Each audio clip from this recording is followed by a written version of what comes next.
Samantala, nakatakdang pamunuan ng pamahalang lalawigan ng Iloilo ang Rice Processing Complex na pinondohan ng Korea International Cooperation Agency kung saan magiging bahagi nito ng hybrid program ng lalawigan. Narito si Catherine Landicho para sa detalye ng balita. Naghahanda na ang pamahalang panlalawigan ng Iloilo na kunin ang Rice Processing Complex o RPC na donasyon ng Korea International Cooperation Agency o KOICA sa Farmers Cooperative sa bayan ng Pototan at gawin itong kabilang sa mga hybrid rice program nito. Sinabi ni Iloilo Governor Arthur Defensor Jr.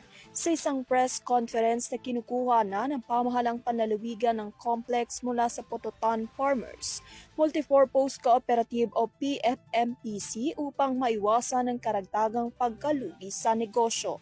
Ang modernong rice processing complex sa Barangay Amamaros ay pinondohan sa pamamagitan ng grant mula sa KOICA.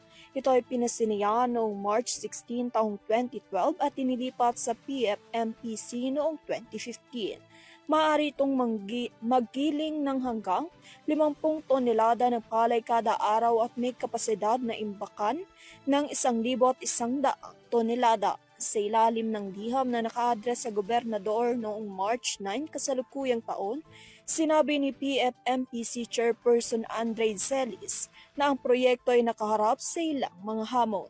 Ayon din sa pamahalaang panlalawigan na pumalit ang pamahalaang panglalawigan, ang direksyon ay ibabalik kumano sa pagpoproseso ng bigas at pagbili ng bigas na katulad na ginagawa ng National Food Authority o NFA noon para protektahan ang mga magsasaka sa maling presyo ng palay. Idinagdag din niya na napapanahon din daw ito dahil nangangailangan ng tulong ang hybrid rice program ng pamahalaang panlalawigan sa pagtatayo ng mga rice processing at drying facility kaya naman ito ay nakikipagtulungan na sa Department of Agriculture. Para sa Uri TV News, Catherine Landicho, sumasaludo sa bawat Pilipino.